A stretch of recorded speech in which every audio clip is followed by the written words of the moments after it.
Break के बाद स्वागत है आपका जीत का गणित में। और जीत का गणित आज मध्य प्रदेश से शुरू हुआ है। छिंदवाड़ा सीट का गणित हमने विद्वानों की राय और मत प्रतिशत के आधार पर निकाला है। अब अगली जो लोकसभा सीट है वो है मध्य प्रदेश के सीधी की। सीधी लोकसभा सीट मुकाबला किनके बीच था ये आप भी जानते हैं, हम भी जानते हैं, ग्राफिक्स के माध्यम से हम आपको दिखा भी रहे हैं। मुकाबला किनके बीच है? राजेश मिश्रा, कमलेश्वर पटेल। आप देख सकते हैं बीजेपी से डॉक्टर राजेश मिश्रा और कांग्रेस से कमलेश्वर पटेल। सीधी लोकसभा सीट में इनके बीच मुकाबला था। मुकाबला और प्रतिशत हम थोड़ी बाद में दिखाएंगे, लेकिन उससे पहले हम अपने मेहमानों की तरफ रुख करेंगे।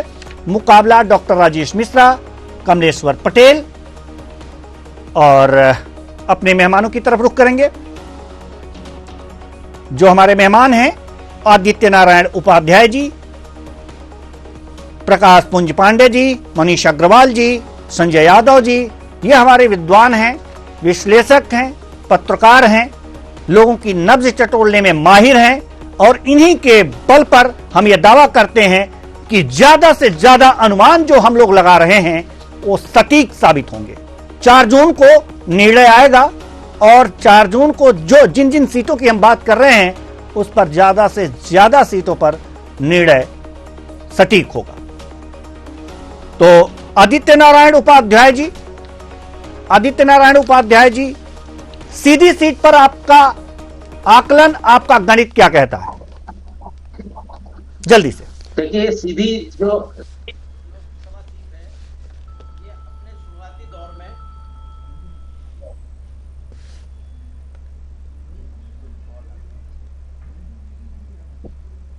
ये जो शुरुआती दौर में जो है ये सोशलिस्टों के कब्जे में थी और 2 बार इसमें चुनाव जीते थे, बहुत पहले की बात है। लेकिन उसके बाद से पार्टी ने इसमें जो है कांग्रेस ने इसमें पैठ बनाई और लगातार 5 बार कांग्रेस यहां से जीती है। उसके बाद भाजपा और जनसंघ का इस पर कब्जा रहा और अभी तक कब्जा है और भारतीय जनता पार्टी का इस पर प्रभाव है। लेकिन कमलेश्वर पटेल ने अपने आप में संघर्ष किया है और संघर्ष की स्थिति तो जरूर वहां पर बन गई है, लेकिन भारतीय जनता पार्टी अभी भी आगे लगती है और भारतीय जनता पार्टी के जीतने की पूरी संभावना है। यहां बीजेपी के जीतने की आप संभावना बता रहे हैं और कमलेश्वर पटेल को आप बता रहे हैं कि कमलेश्वर पटेल जी जो हैं उन्होंने काफी मेहनत की है और राजेश मिश्रा को आप विजयी बना रहे हैं। बात समझ में नहीं आई। नहीं, मेहनत की है इसलिए वहां संघर्ष की स्थिति तो बनती नजर आई है जी। लेकिन चूंकि जमीनी पकड़ भारतीय जनता पार्टी की ज्यादा मजबूत है और भारतीय जनता पार्टी के कार्यकर्ताओं का जो अमला है वो काफी सक्षम है और कांग्रेस ने अपना जमीनी कार्यकर्ताओं का जो अमला था वो काफी कुछ खो चुकी है और इसलिए स्वयं प्रत्याशी जरूर मेहनत करते नजर आ रहे हैं, लेकिन चूंकि जमीनी अमला नहीं है, गांव तक कार्यकर्ताओं का अभाव हो गया कांग्रेस के अंदर, इसलिए बूथ लेवल के कार्यकर्ताओं की कमी होने की वजह से भारतीय जनता पार्टी की जीतने की संभावना पूरी है और भारतीय जनता पार्टी जीतना बिल्कुल निश्चित ही लगता है। बिल्कुल भारतीय जनता पार्टी का जीतना बिल्कुल निश्चित लगता है। आप बिल्कुल ही निश्चित। प्रकाश पुंज पांडे जी अपना गणित बताएं। देखिए, मेरे हिसाब से ये सीट किसी एक पार्टी की नहीं रही है। समय समय पे दोनों ही पार्टियों ने इस पर अपना दम दिखाया है और एक फैक्टर है कि यहाँ पे जो एसटी है, एसटी लगभग 12% के आबादी है और जो एससी आबादी है वो 32 से 33% है। तो उस फैक्टर में हमको बीएसपी के कैंडिडेट को जो वोट शेयरिंग जाएगी वहां उसे कम नहीं आंकना चाहिए। अगर जो बहुजन समाजवादी पार्टी को एससी वोट अगर वो पार्टी साधने में कारगर रही तो कहीं ना कहीं इसका जो एडवांटेज है वो कांग्रेस को मिल सकता है। लेकिन अभी जो परिपाटी दिख रही है कि पूरे देश में मोदी वेव चल रही और कांग्रेस के संगठन में एक असंतोष की लहर है। तो कहीं ना कहीं वोट दिलाना कार्यकर्ता का जिम्मेदारी रहता है। अगर कार्यकर्ता घर से बाहर नहीं निकलेगा तो आप ये मान के चलिए कि कोई पार्टी जीत नहीं सकती है। तो अगर बेनिफिट ऑफ डाउट देखा जाए तो वो चूंकि माहौल और परिस्थितियां जो बनी है, निर्मित है, वो बीजेपी के पक्ष में दिख रही हैं। लेकिन अगर हम एससी वोटों जो 33% निर्णायक वोट है, अगर उन वोटों को देखा जाए तो वो एक वोट है जो किंग मेकर हो सकता है। लेकिन अभी भी जो बेनिफिट ऑफ डाउट है मुझे बीजेपी के पक्ष में जाता हुआ दिख रहा है। जी, बेनिफिट ऑफ डाउट बीजेपी के पक्ष में जाता हुआ आप देख रहे हैं। मनीष अग्रवाल जी, अपना आकलन बताइए सीधी पर। जी मनीष अग्रवाल जी, तो चलिए मनीष अग्रवाल जी के पास हम बाद में आएंगे क्योंकि इनका जो इनसे संपर्क है हमारा नहीं हो पा रहा है। तो संजय यादव जी के पास हम जाना चाहेंगे और सीधी का गणित सीधे सीधे आपसे जानना चाहेंगे। सीधी का गणित बिल्कुल सीधा है। वैसे तो ये देखा जाए तो अर्जुन सिंह का एक क्षेत्र था, अर्जुन सिंह का दबदबा था, और सीधी में से लेकर सिंगरौली, पहले सीधी सिंगरौली एक ही जिला था, पूरा ही कांग्रेस में था। परंतु अब धीरे धीरे ये पिछले 10-15 साल 3 पंचवर्षीयों में ये सीन पलटा है। अब ये पूरा जो क्षेत्र सीधी सिंगरौली ये भाजपा में हो चुका है, भगवा में हो चुका है। पिछले बार तो राहुल भैया भी चुनाव हारे थे, इस बार बड़ी मुश्किल से चुनाव जीते हैं, और फिर इस बार ये हमारे कमलेश्वर पटेल 2 सीट निकली है, तो बाकी सीट तो आज भी भाजपा की है। और अभी वहां पे सबसे महत्वपूर्ण बात है कि सीधी में 3 महत्वपूर्ण प्रत्याशी है। हमारे राजेश मिश्रा जी हो गए, डॉक्टर साहब, दूसरे हमारे हो गए कांग्रेस से कमलेश्वर पटेल जी जो कि ओबीसी से बिलोंग करते, कुर्मी वोट है उनका। उनके पिताजी भी लगातार मंत्री रहे प्रदेश में, और ये भी मंत्री रहे लास्ट टाइम। और तीसरा जो महत्वपूर्ण खिलाड़ी है वहां पे हैं अजय प्रताप सिंह, जो कि भाजपा के पूर्व राज्यसभा सदस्य थे, जिन्होंने अभी तत्काल चुनाव के पहले पार्टी छोड़ के वहां पे एक लोकल आदिवासी पार्टी है गोंडवाना गणतंत्र पार्टी, चुनाव लड़ रहे लोकसभा का। तो ये एक महत्वपूर्ण कारण रहेगा क्योंकि अजय प्रताप सिंह मूलतः एक ठाकुर है, और सीधी में ठाकुरों का वोट एक मायने रखता है, क्योंकि वहां सीधी लड़ाई जो होती है ब्राह्मण वर्सेस ठाकुर होती है। तो कहीं न कहीं अजय प्रताप सिंह जब गोंडवाना में गए तो गोंडवाना पार्टी है आदिवासियों की, तो अजय प्रताप जो भी वोट काट रहे हैं ठाकुर प्लस आदिवासी, ये वोट सीधे सीधे कांग्रेस से कट रहा है। तो इसमें नहीं चाहते हुए भी राजेश मिश्रा चुनाव जीत रहे हैं, तो ये सीट भाजपा फिर से जीत रही है लोकसभा, यानी कि भाजपा जीत रही है, बीजेपी जीत रही है। तो चलिए अब हम परसेंटेज भी दिखा दें, परसेंटेज के अनुसार। और क्या हमारा मनीष अग्रवाल जी से हमारा संपर्क हो पाया है अभी? चलिए जल्दी से संपर्क कीजिए, क्योंकि ये जो गणित हैं ये 4 और 5 के ही गणित हैं, और थोड़ा भी किसी भी मेहमान से हमारा संपर्क नहीं हो पाएगा अगर एक में, तो ये गणित हमारे गड़बड़ हो जाएंगे। तो जल्दी से संपर्क करने की कोशिश कीजिए।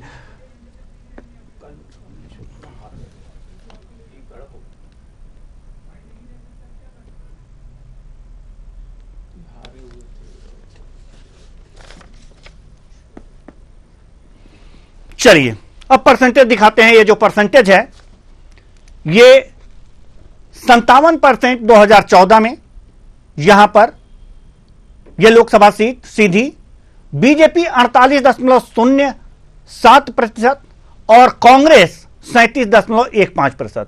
यहीं अगर जो देखते हैं कि 2019 में 69.50% और बीजेपी 54.44%, कांग्रेस 32.11%। वहीं अगर जो 2024 की बात करें तो 56% यहां पर 56.50%, 56.50% यहां पर इस लोकसभा सीट पर मतदान हुआ है। किसको कितना मिलेगा यह देखने वाली बात होगी।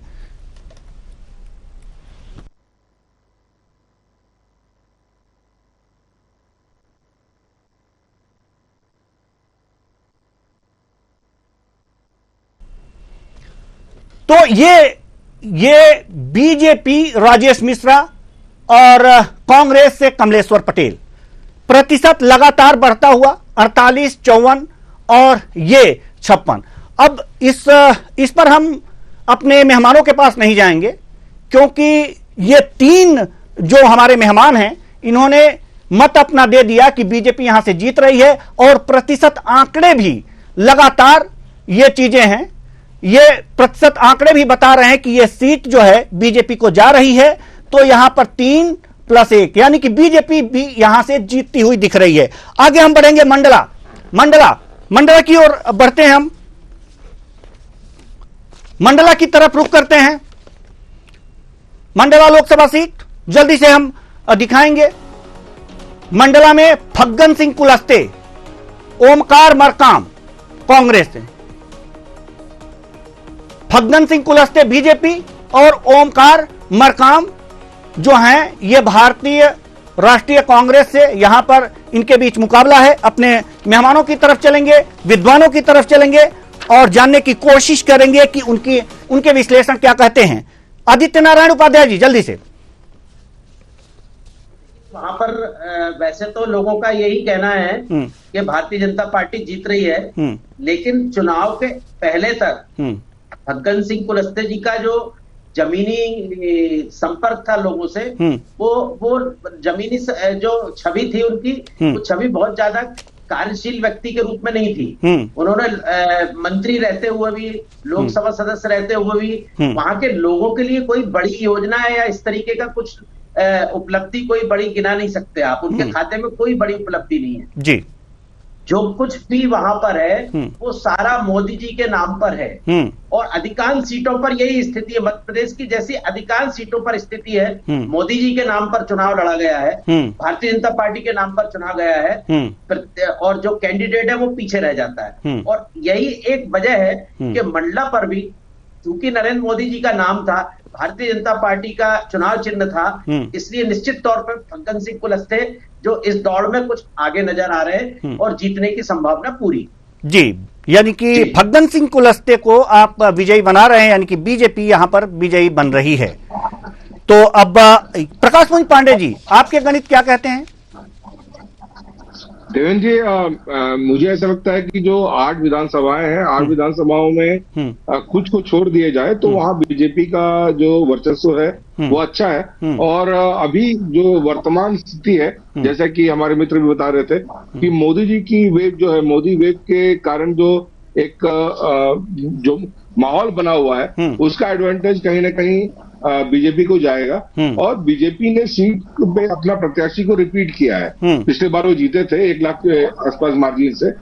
कांग्रेस ने इस बार जो मरावी थे उनके कैंडिडेट उसको चेंज किया है। तो ये चेंज ऑफ कैंडिडेट कहीं ना कहीं, फिर से मैं जो बोल रहा हूँ, असंतोष का कारण संगठन बनता है। और जब वो एक बार फाइट किए तो दोबारा अगर मौका देते तो इस बार पूरी ताकत से फाइट करते। वो एक फैक्टर है जहां ऑलरेडी फिर से बेनिफिट ऑफ डाउट जो है वो इट गोज टू बीजेपी, और बीजेपी ये सीट जीत रही है जी। बीजेपी ये सीट जीत रही है। संजय यादव जी जल्दी से। देखिए, मंडला जो लोकसभा क्षेत्र है, यहाँ पे वर्तमान में जो सांसद है फग्गन सिंह कुलस्ते लंबे समय से सांसदी कर रहे हैं वहाँ, परंतु उन्होंने जो काम किया है अपने लंबे समय में उससे लोग संतुष्ट नहीं है। और उनके साथ लगातार कोई न कोई प्रकरण दर्ज रहा है। कभी केंद्र में आपने देखा होगा नोट फॉर वोट, कई ऐसे, फिर एनजीओ में पैसा ले, ऐसे कई चीजें हुई है। और वहां पे देखा गया, मैं तो गया क्षेत्र में, लोगों से पूछा तो लोग बोलते हैं भाई उन्होंने अपना विकास किया। उनके घर में गैस की एजेंसी, उनका पेट्रोल पंप, उनका ये, उनका वो, घर का ही विकास हो रहा है। घर का ही दामाद उनका नगर पालिका अध्यक्ष हो गया, एक है उनके तो विधायक है बरघाट से। तो सारी चीज तो घर में ही उन्होंने दिया, किसी को नहीं। लोग असंतुष्ट है। और ओंकार मरकाम, मैं बोल रहा हूं मध्य प्रदेश में मंडला ऐसी सीट है जो कांग्रेस जीत सकती है। और ओंकार मरकाम ने इतना काम किया है कम समय में, और इतना युवा और जबरदस्त लीडर है और लगातार चुनाव जीत रहा है। उन्होंने एक लंबी इनको चैलेंज दिया है और मुझे तो लगता है सीट हारेगी भाजपा, क्योंकि मात्र मोदी जी चाहेंगे तो ही जीत सकते, पर आदिवासियों को मोदी जी नहीं समझा सकते ना, क्योंकि क्षेत्र में तो आदिवासी रहता है। और वहां का युवा इतना आक्रोशित है फग्गन सिंह से कि क्या उनको बड़ा मुश्किल है चुनाव जीतना, और उनको भी मालूम है कि चुनाव में हार रहा हूं। और तो मुझे लगता है जहां तक ओंकार मरकाम ये सीट जीतेंगे, और सकता है कांग्रेस की यही सीट एक आएगी। तो कांग्रेस की ये सीट, आप मंडला की सीट हमारे संजय जी दे रहे हैं कांग्रेस को, तो ठीक है। अब हम हमारे पास 3 ही विद्वान अभी बचे हैं और चौथे जल्दी ही जुड़ेंगे, तो हम रुक करेंगे अब प्रतिशत पर, थोड़े से प्रतिशत पर। हालांकि दो हमारे जो विद्वान हैं वो बीजेपी को जिता रहे हैं, एक विद्वान जो हैं हमारे कांग्रेस को जिता रहे हैं। अब प्रतिशत की तरफ रुख करते हैं तो प्रतिशत में आप देख सकते हैं टीवी स्क्रीन पर कि 14 में 66.79% और बीजेपी 48 कुछ, यहीं 19 में अगर जो देखें तो 77.79% यहां पर वोट पड़े थे और आपको बताएं कि 48.5 यानी कि कुछ ज्यादा नहीं बढ़ा है यहां पर बीजेपी का। और 2024 में 72% वोट पड़े हैं, यानी कि आसपास ही हैं फग्गन सिंह कुलस्ते और कांग्रेस को। अब देखना होगा कि कितने प्रतिशत इनके वोट आते हैं, लेकिन कुछ ज्यादा नहीं बढ़े हैं 2019 में। और इस बार फग्गन सिंह कुलस्ते की जो स्थिति है वहां पर नाराजगी वाली स्थिति बनी हुई है, तो अगर जो घटती है तो सीट फंस सकती है। तो परसेंटेज जो दिखा रहे हैं, अगर नाराजगी यहां पर जुड़ जाती है तो ये भी परसेंटेज जो है ये सीट बीजेपी की फंसती हुई देखी जा सकती है। तो अब जो है हमारे पास, अगर हमारे चौथे विद्वान होते तो जरूर कुछ निष्कर्ष निकलता, लेकिन अब इसे हम पेंडिंग में रखते हैं, इस सीट को, मंडला सीट को पेंडिंग में रखते हैं।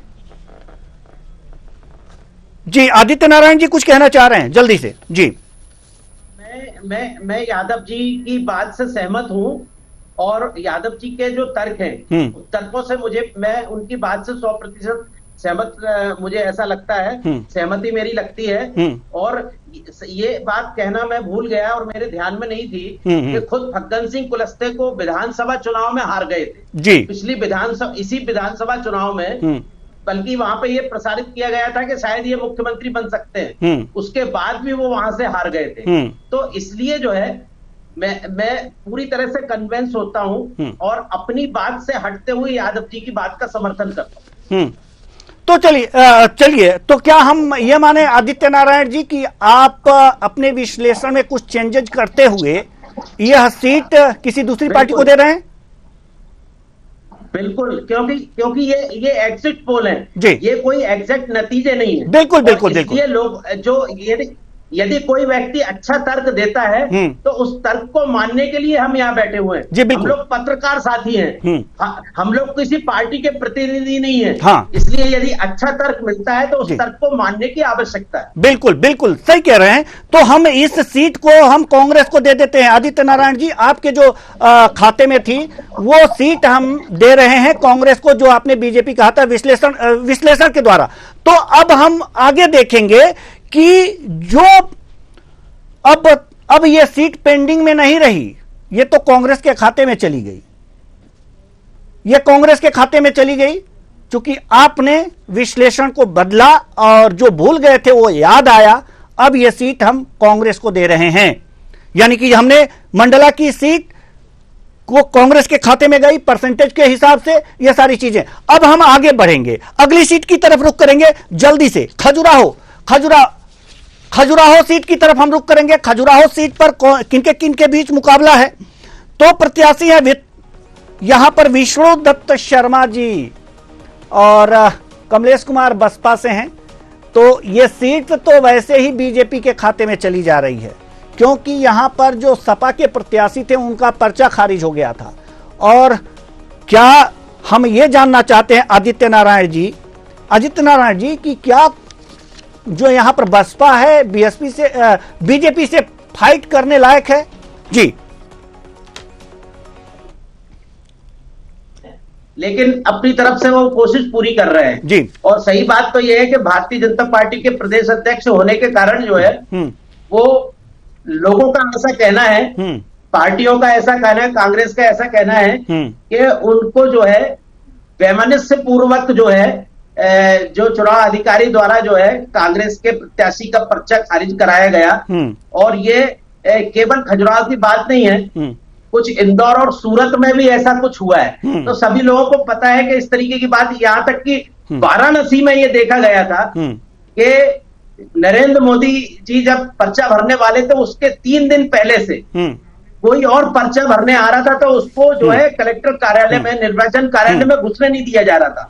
इसके वीडियो है, इसके सबूत है लोगों के पास। लोग धरने पर बैठे वहां पर, मोदी जी के अलावा किसी को पर्चा नहीं भरने दिया बहुत सारे लोगों को जी। तो इस तरीके की बातें तो क्योंकि भारतीय जनता पार्टी प्रभाव में है और तमाम मामला उनके प्रभाव में है, ऐसा कहा जा रहा है कि ये कुछ जो है, कुछ लोकसभा क्षेत्र जो है उनमें कई जगह जो है अपने प्रभाव का इस्तेमाल करते हुए जो है वहां के चुनाव को कमजोर कर दिया गया और इस तरीके की बातें जो लोगों के कहने में आई हैं और कहना चाहिए। यदि ऐसा किया गया है तो निश्चित तौर पर कहा जाएगा। जी बिल्कुल।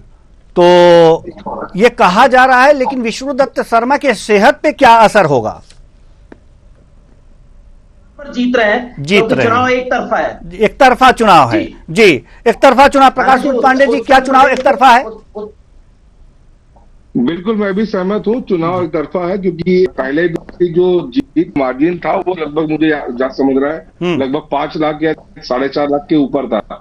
तो काफी मार्जिन था और जो थर्ड नंबर था वो भी बहुत ज्यादा मार्जिन था। तो चुनाव ये एक तरफा ही माना जाएगा। बीजेपी इस सीट को बहुत आसानी से निकाल रही है। उमा भारती भी इस सीट से लड़के जीत चुकी हैं, हालांकि कभी हारी भी थी, लेकिन इस समय जो मौजूदा परिदृश्य है उसके अनुसार बीजेपी ये सीट आराम से जीत रही है, इसमें कोई शक नहीं है। चलिए, तो संजय जी, मामला एक तरफा एक तरफा है और ये ऐतिहासिक लीड के साथ सीट जीती जाएगी। ऐतिहासिक लीड, मामला एक तरफा और ऐतिहासिक लीड से जीते जाने वाली सीट होगी जिसमें वीडी शर्मा जी को श्रेय मिलेगा और प्रदेश के अध्यक्ष हैं तो उनके खाते में ये सीट आसानी से जानी है जी, जानी ही जानी है, यानी कि ये जीती हुई सीट मान लेते हैं। क्योंकि चुनाव में जैसे तो आपने प्रतिशत भी दिखा दें हम अब, क्योंकि अब तो कुछ विशेष रहा नहीं, लेकिन प्रतिशत जानना दर्शकों को भी जरूरी है कि वो भी जाने कि प्रतिशत क्या है। 2014 में 51.3 और 54% बीजेपी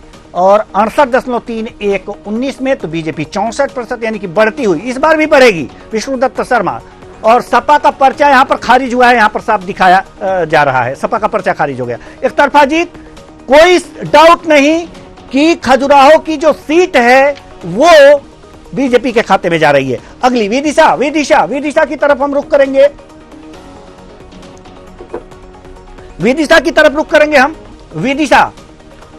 विदिशा शिवराज सिंह चौहान, भानु प्रताप शर्मा, ये हॉट सीटें हैं। विदिशा, शिवराज सिंह चौहान और आदित्य नारायण उपाध्याय जी, क्या कहेंगे? वैसे तो भानु प्रताप जी जो है बहुत पुराने नेता हैं और इस बार कांग्रेस ने जो है हर जगह से कोशिश की है कि कोई मजबूत प्रत्याशी को उतारा जाए, तो उसी तरीके से यहाँ पर भी शिवराज सिंह जी के खिलाफ जो है मजबूत प्रत्याशी जरूर उतारा गया है। लेकिन शिवराज सिंह की स्थिति बहुत अच्छी है यहाँ से, पहले भी यहाँ से सांसद रह चुके हैं शिवराज सिंह जी और ये भाजपा का गढ़ है। इसके पहले जो है